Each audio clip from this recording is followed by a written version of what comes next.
Welcome to the How to Dragon series. My name is Willith, and today we're going to be discussing how to make a dragon fly, realistically, or at least believably, in my humble opinion. Right, so, let's get to our 4 points.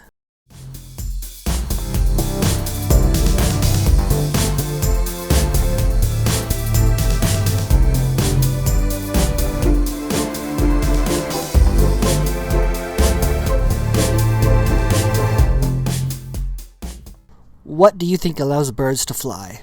It is not hollow bones. That does help, but it is the air sacs within their body. Their lungs are like air sacs. They fill up with air and it just makes them a whole lot lighter.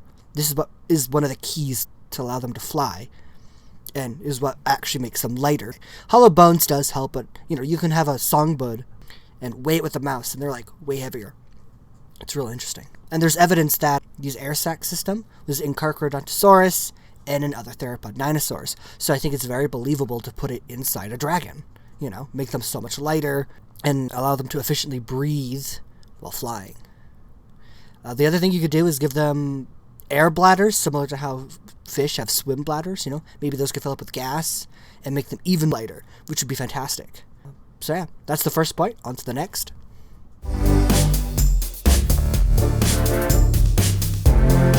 All flyable birds have a bone called a keel. This bone is around their chest area, and it's where their wing muscles attach to. For anything to be able to fly, they need to have a keel bone. So dragons need to have this keel bone, and it's what's going to give them like this barreled chest, this big oof in their chest, right? If you have a dragon that doesn't have a nice barreled chest, then there's nowhere for their muscles to attach to, and they need large wing muscles for powered flight. So they don't have that. They're just a smooth-chested dragon. There's no way they're flying. That thing is not getting off the ground. No way. So all dragons need to have this barrel chest for the keel, that bone where their muscles will attach so they can fly.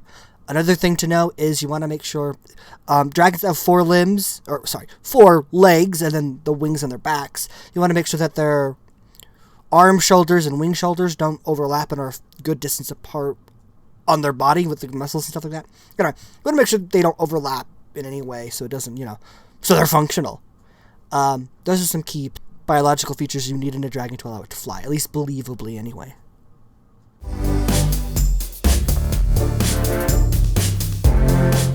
Earlier, I did say that hollow bones aren't exactly a key reason that allows birds for flight, but it does help. Being lighter is always good.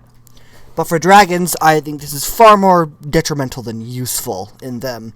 Because with hollow bones, all you need is a hammer, go up to them and thwack them, break their bones, job done. And I mean, that can work, but I don't feel it's really, it doesn't seem very dragon to me.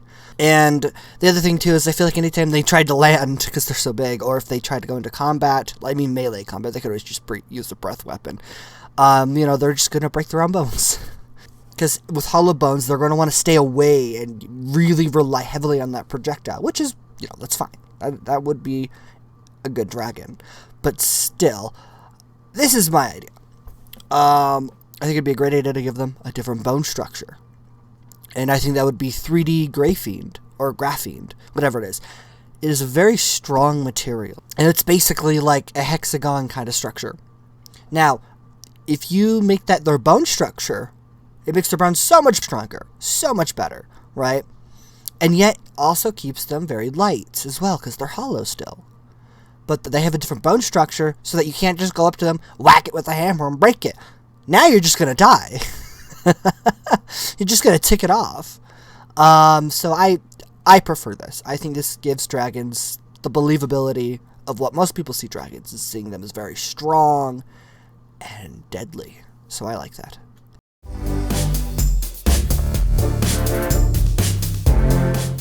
Alright, time for the begin. So, dragons have the 3 parts of their bodies that are heavy. Well, other than their tail. You have their head, their chest, and their hips, right?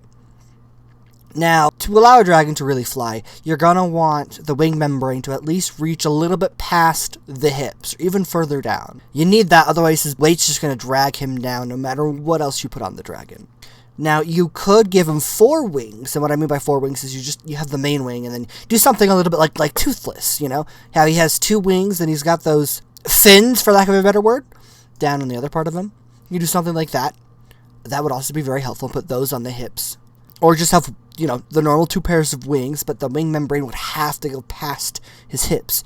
You can't do what World of Warcraft does, or what other people do, where the dragon's wings just go down to the shoulder. No, that's not going to help him out, and that's not going to allow him to fly. The final thing about this point as well is they need to have tail fins, at the end of their tail, to steer and keep their tail from dragging. Without that, their tail's just going to drag. It's just going to fall down in flight, and they're not going to go anywhere. You need that tail fin so they can move around, and, stay in the air. So, that's pretty much it.